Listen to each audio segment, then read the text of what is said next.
At Thanksgiving dinner, my father told me I was no longer needed at the company. He fired me and replaced me with my younger brother after 13 years of sacrificing my life to help the company.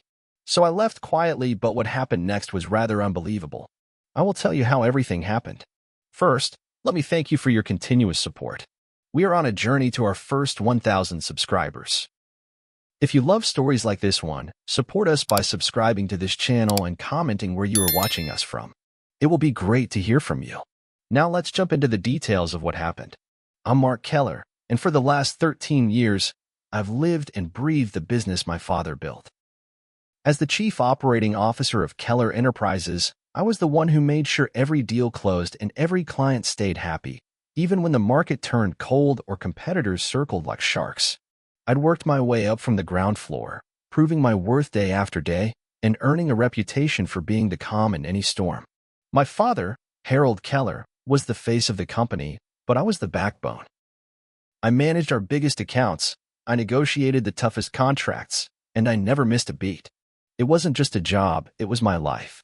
I'd sacrificed weekends, birthdays, and any chance of a real relationship, all to keep the company steady and growing. I thought that loyalty meant something. I thought that if I gave everything, I would be rewarded with respect, trust, maybe even a shot at running things my way one day. But as I sat at the head of the Thanksgiving table that night, I realized just how naive I had been.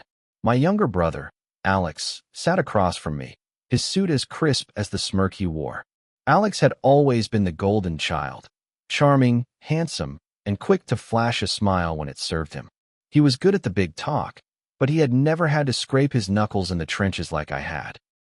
My father had always indulged him, but I never thought he would actually hand over everything I had spent my life protecting. My father cleared his throat, and the room went quiet. The clatter of forks and the murmur of conversation died instantly as he raised his glass.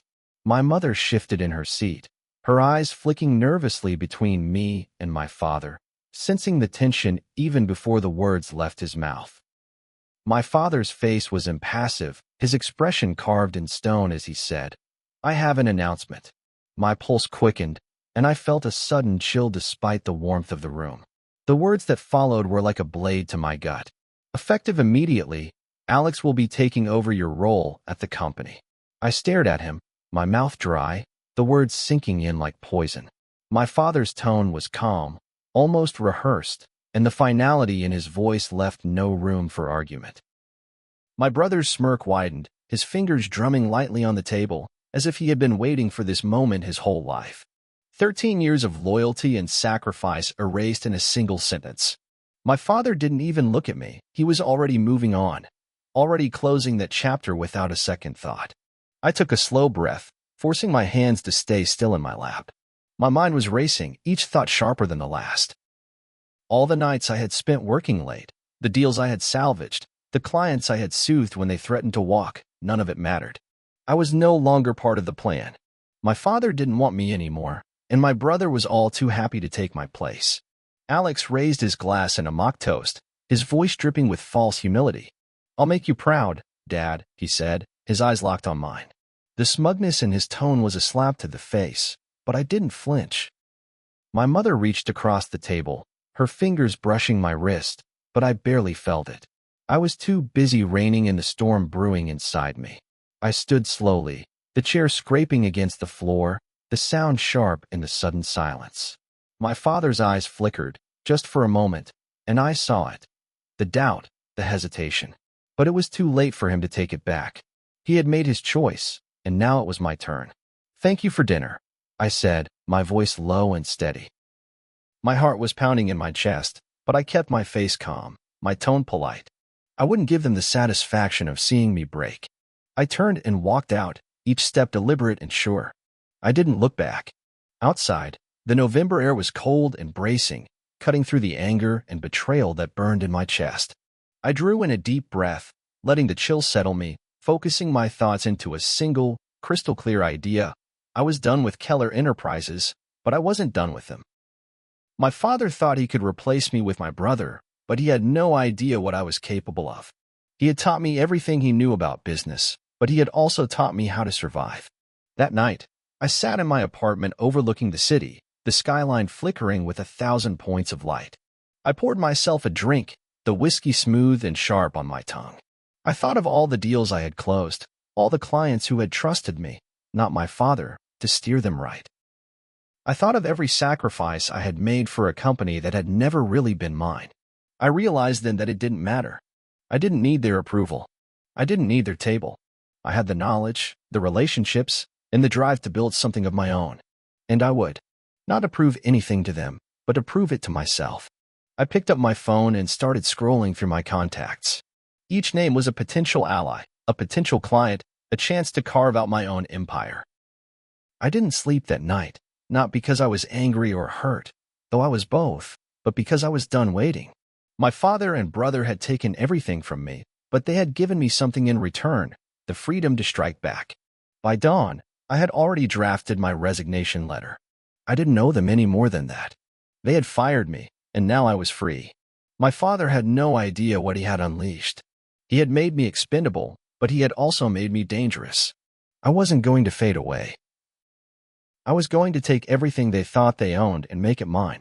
The morning after Thanksgiving, I walked into Keller Enterprises one last time. I kept my shoulders back and my head high, refusing to let anyone see the turmoil I felt beneath the calm exterior. The receptionist smiled at me out of habit, but her eyes darted away quickly, as if she already knew I was no longer part of the future here. I didn't blame her. It was my father's company, and his word was law. I had seen it 100 times in the boardroom when I'd been the one enforcing his rules. I stepped into my office, the one I'd built into a quiet sanctuary of order and control. The framed photos of milestone deals, the plaques for Employee of the Year, awards, meaningless now. I closed the door behind me, the familiar click sounding different somehow, final and cold.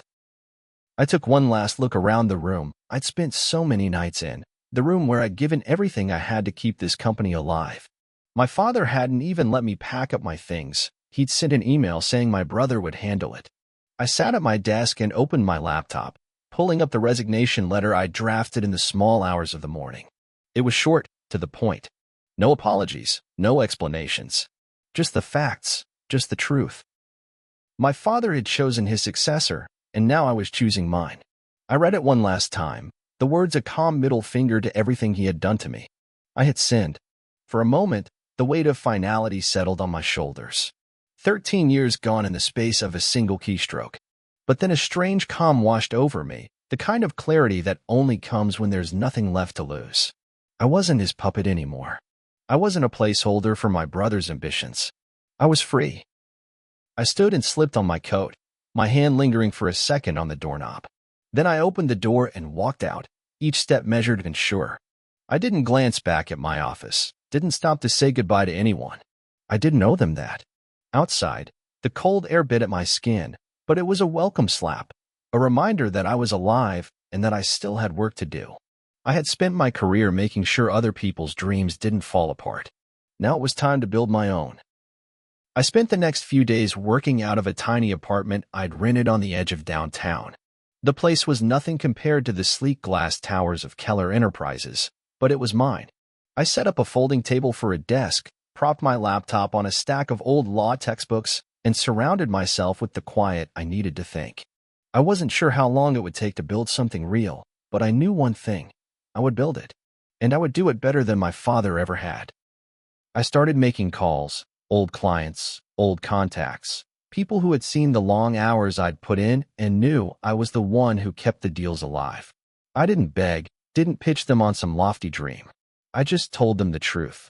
I was striking out on my own, and I could offer them the same steady hand they'd always trusted, only without the corporate bullshit that had always gotten in the way. Some of them hesitated, but most didn't. They'd been there when I'd pulled their deals back from the brink. They knew I was the one who made things work when the market turned cold. One by one, they agreed to meet, and each meeting was another crack in the foundation my father had taken for granted.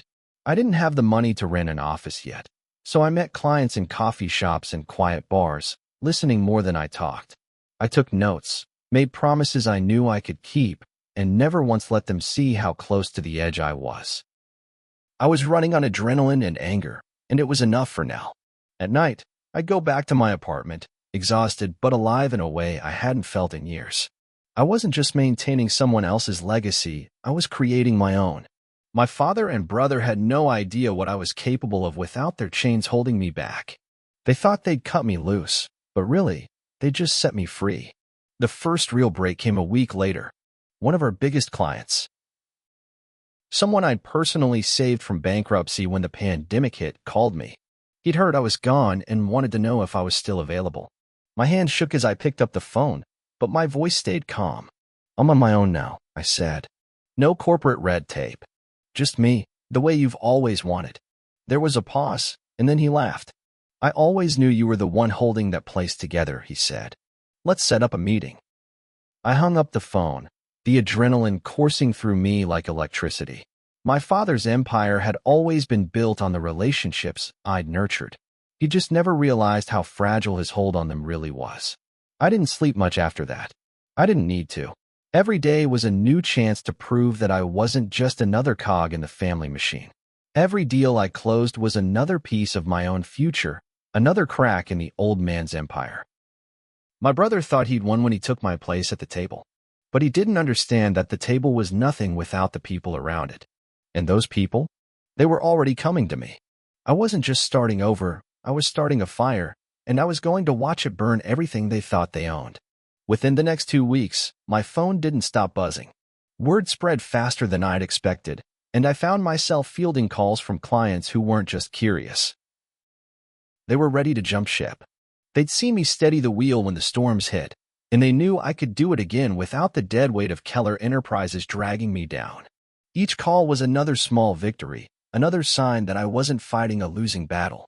I was winning. I knew every detail about these clients, their contracts, their headaches, their dreams for the future. It wasn't just numbers and bottom lines. It was trust, built one long night at a time when I'd stayed late to save a deal or talked them through a crisis over drinks in a dingy bar. My father never understood that. He thought business was about power and control, but I knew better. It was about people. It was about making sure they believed in you enough to bet their future on your word. I leveraged every bit of that trust. I didn't have the resources to compete with Keller Enterprises head-on, but I didn't need them.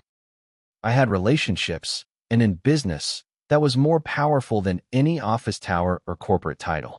I started working with the small businesses that had been buried under my father's indifference, the ones who were tired of being treated like second-class clients. They were hungry for someone who would actually listen to them, and I was more than happy to oblige. I put in 18-hour days, sleeping in the clothes I'd worn the day before, fueled by takeout coffee and the single-minded determination to build something real. I didn't let the exhaustion catch up with me. Every night, I'd go over my notes, refining my pitches, making sure I didn't miss a single detail. If my father had taught me anything, it was that you never let yourself get sloppy when the stakes were high. My first real break came with a client I'd courted for years. Sable Tech, a mid-sized software firm with deep pockets and a grudge against my father's arrogance. They'd always been a solid account, but under Keller Enterprises, they'd been treated like an afterthought. I met with their CEO, Greg Myers, in a cramped diner off the highway. No suits, no boardroom, just two people who wanted to see if they could trust each other. I laid it out for him. No corporate nonsense, no empty promises. Just the facts. I knew what he needed, and I knew how to deliver it. He didn't say much at first, just sipped his coffee and listened. But when he finally spoke, I knew I had him. "Mark," he said, leaning back in the vinyl booth, "you're the only reason we stayed with your family's company this long. If you're really striking out on your own, we're in. We want someone who actually gives a damn about us." That was all I needed. I shook his hand, sealing the deal in that greasy spoon instead of some marble-floored conference room. As I walked out of the diner, I felt a surge of something I hadn't felt in years: pride. Not the hollow pride of propping up someone else's empire, but the real, gut-deep feeling that comes from building something yourself. I kept going, meeting with client after client, sometimes in office lobbies, sometimes in their homes, wherever they were willing to listen. I didn't have a marketing team or an army of assistants. It was just me and a battered old laptop, but I was relentless. Every yes was another piece of the puzzle, another blow to the foundation of the company that had tried to erase me. And it wasn't just about the clients. I knew Keller Enterprises inside and out, every system, every quirk, every weakness my father had never bothered to fix because he thought he didn't have to. I used that knowledge ruthlessly, crafting proposals and contracts that outflanked them at every turn. My father had always been a big-picture guy, but I'd been the one in the weeds, and now I was using that to my advantage. At night, I'd lie awake, my mind racing with plans and ideas. I didn't feel the anger anymore, not like I had at Thanksgiving dinner. That had cooled into something sharper and more focused. This wasn't about proving myself to my father or brother anymore. This was about building a future that was finally mine. Every day, the list of clients who chose me over them grew longer. Every time I saw another name sign on, it felt like another crack in the empire my father had always thought was unbreakable. My brother, Alex, might have inherited my office, but he didn't have what it took to hold it together. He didn't have the relationships, the instincts, or the grit. He'd never had to fight for anything in his life. Now he was going to learn what that felt like. I knew I was playing a dangerous game. My father was no fool. He'd see what was happening soon enough, and he'd come after me with everything he had. But that didn't scare me. I'd spent 13 years cleaning up his messes and fixing his mistakes. I knew exactly how far he was willing to go, and I knew I was willing to go further. By the end of the month, I had a dozen major clients in my corner and a reputation that was already starting to eclipse the one I'd built at Keller Enterprises. My father hadn't made a move yet, but I knew it was coming. I could feel it in the way the calls from his office had stopped, the way even my mother's texts had gone silent. They were regrouping, trying to figure out how to stop me. But I wasn't the same man who had sat at that Thanksgiving table, hoping for their approval. I was done playing their game. I was playing mine now.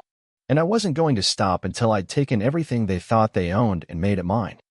By early January, I'd moved out of my cramped apartment and into a modest office space above a laundromat on the edge of downtown. It wasn't much, just 4 walls and a squeaky old chair, but it was mine. The steady rumble of washing machines downstairs was a weird kind of comfort, constant, reliable. I could almost feel the rhythm of it in my bones as I worked late into the night, poring over numbers and contracts until my eyes burned. I didn't hire anyone yet. I didn't want to. I wanted every detail in my hands, every decision mine alone. My clients were coming in faster than I'd expected, and each new deal brought in a rush of energy I hadn't felt in years. The more I worked, the more I realized I didn't miss Keller Enterprises at all. In fact, I was starting to wonder how I'd ever stomached it. I heard through the grapevine that Alex was struggling. I'd known he would be, but hearing it confirmed made me feel something I didn't expect, satisfaction, but also pity. He was drowning in responsibilities he'd never wanted to understand, and my father was growing more desperate by the day. Alex wasn't me. He didn't have the years of long nights and close calls that had made me who I was. He was good at playing the part, but not the game itself. It didn't take long for the cracks to start showing. I got calls from old colleagues still stuck at Keller Enterprises, whispers of frantic meetings and clients threatening to walk out. My father tried to spin it. Tried to make it look like they were in control, but I knew better. I'd spent too long cleaning up their messes to fall for that. One afternoon, I got a call from the head of one of our biggest accounts, a man named Leonard Banks. Leonard was old school, the kind of guy who saw through bullshit a mile away. He didn't waste time on pleasantries. "Mark," he said, his gravelly voice sharp, "you still open to taking on more work? Because I'm about done with your father's nonsense." I didn't hesitate. "I'm ready," I said. And I was. I had been ready since the moment my father pushed me out. Leonard didn't bother with small talk. He just laid out what he needed, and I told him how I'd deliver it. When I hung up, I leaned back in my chair and let out a slow breath, a tight grin tugging at the corners of my mouth. My father was going to feel this one. Over the next few weeks, more clients followed Leonard's lead. They didn't leave with fanfare or dramatic exits. They just stopped taking Keller's calls and started taking mine. I didn't gloat. I didn't need to. I was too busy making sure every promise I made was kept, every deal solid as concrete. One night, I was packing up when my phone buzzed with a text from an unknown number. "Dad wants to meet. Tomorrow." Boardroom. I stared at the screen for a moment, the words sharp and final.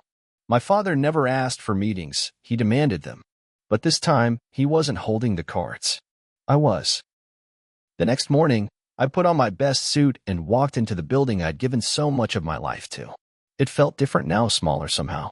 The receptionist looked up, startled, but I didn't stop to chat. I knew where I was going. When I walked into the boardroom, my father was already there, sitting at the head of the table.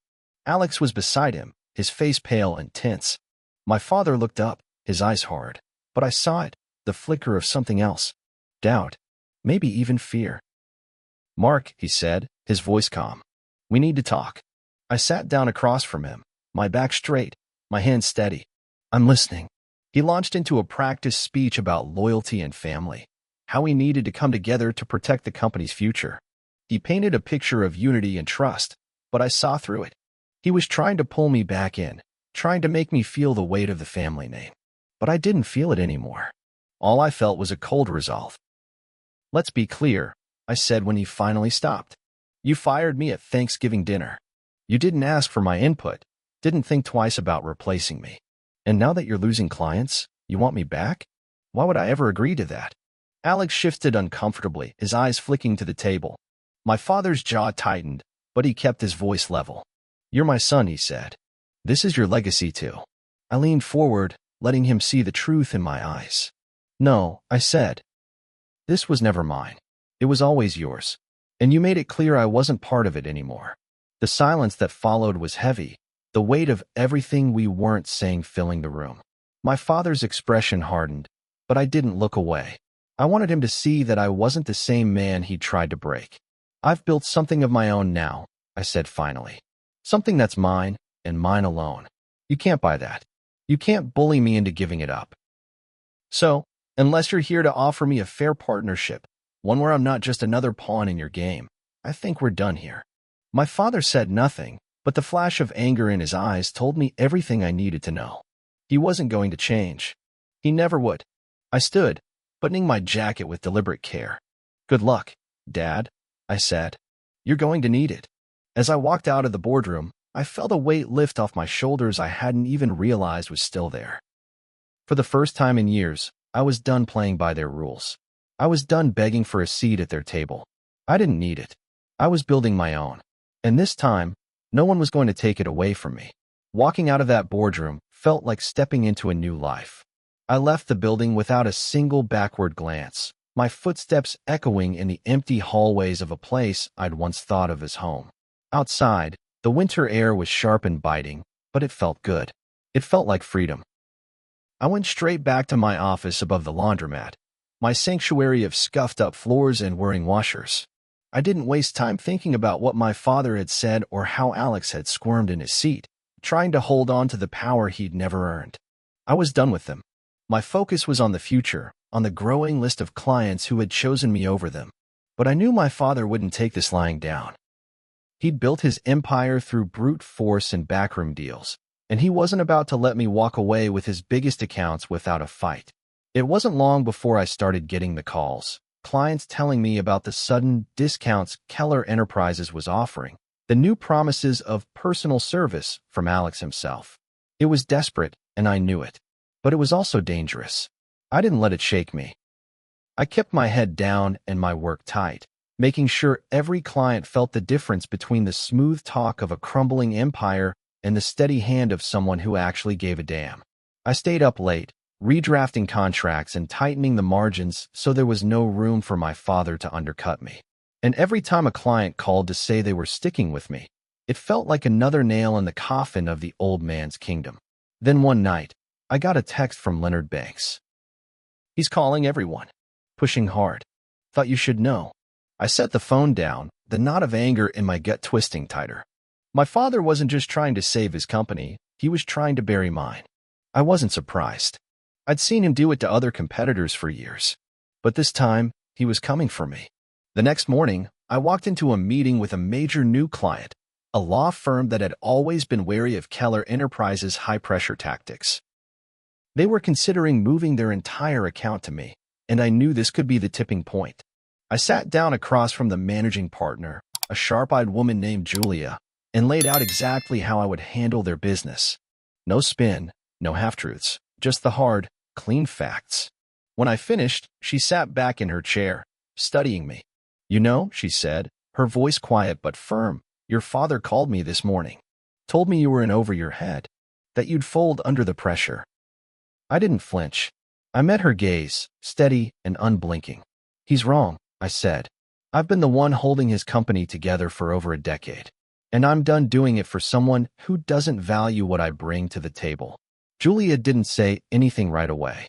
Then she leaned forward, a faint smile tugging at the corner of her mouth. That's what I thought, she said. We're in. I shook her hand, my own smile slow and sure. As I walked out of that meeting, I felt something shift inside me. A moment of clarity, so sharp it almost hurt.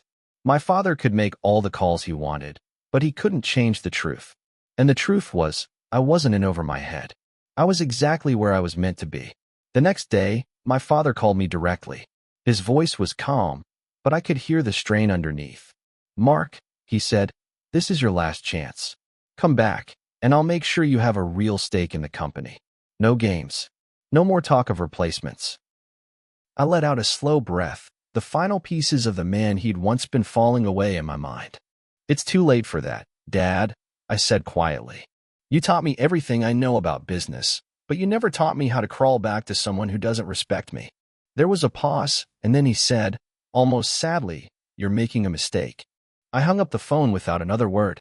That night, I poured myself a drink and stood at the window of my office, looking out at the city lights. I thought of all the years I'd spent building something for someone else, someone who had never seen me as anything more than a tool. And I thought about what I was building now, piece by piece, deal by deal. I knew there would be more battles ahead. My father wasn't done trying to claw back what he thought was his, but I was done fighting for him. From now on, I was fighting for myself. As I drained the last of my whiskey, I felt a calm settle over me. My father had called it a mistake. But I knew better. It was the best decision I'd ever made. February arrived cold and bright, the kind of winter that makes your breath hang in the air like smoke. I spent those days locked in my office, sleeves rolled up, phone pressed to my ear, hammering out the final deals that would cement my new company's foundation. My father's threats had faded into background noise. I was too busy building to care. One by one, I closed the accounts that would have kept Keller Enterprises afloat. The last of the major clients, a medical technology firm I'd cultivated for years, signed with me on a Friday morning. Their CEO, a no-nonsense woman named Dara, didn't even bother to pretend she was worried about what my father might think. She shook my hand across the worn conference table I'd borrowed from an old friend, her grip firm and warm. You've always been the one who knew what we needed, she said, her voice low but certain. Your father didn't see that. We do. When she left, I sat for a long moment, the weight of it all pressing down on me. 13 years at Keller Enterprises, every holiday and late night spent chasing other people's dreams, and now I had finally made my own real. I let myself feel it, just for a moment, the pride and relief that came with knowing I'd done it on my own terms. Then I pushed it aside. There was still more to do. That afternoon, I met with a lawyer, a sharp young guy named Ethan who'd seen the writing on the wall before I even left Keller. We sat across from each other in the drafty little office, contracts spread between us, the scent of fresh coffee and cold air mingling as we worked through the final details. This is ironclad, he said, tapping a line of fine print with his pen. They can't come after you for poaching. You didn't break any contracts. You just kept doing your job, better than they did. I nodded, my mind already on the next deal, the next client who needed me to steady their ship. Good, I said. I'm not here to burn bridges for the sake of it. I'm here to build something that can't be taken away. Ethan grinned, his eyes bright. You're doing that, Mark. One signature at a time. By the end of the week, the last of the Keller clients had made their move. My father's company was still standing, but it was a hollow shell. Clients gone, revenue bleeding out faster than he could patch the holes. I didn't gloat. I didn't need to. I let the work speak for itself. I heard through the grapevine that Alex had finally cracked under the pressure. He'd never been built for the grind. He liked the title, the money, but not the endless hours or the stress that turned your hair gray before 40. He'd been in over his head from the start, and now he was sinking fast. One night, my mother called. I almost didn't answer, but something in me couldn't let the call go to voicemail. Mark, she said, her voice soft and unsure.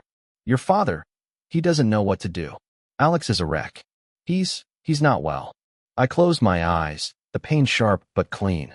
I'm sorry to hear that, I said, and I meant it. But I wasn't their safety net anymore. He made his choices. There was a pause, and then she said, I just wanted you to know. We're proud of you. Even if your father can't say it, I am. I hung up and stared at the phone in my hand for a long time. Pride. It was something I'd stopped chasing a long time ago. Now, I was doing this for me.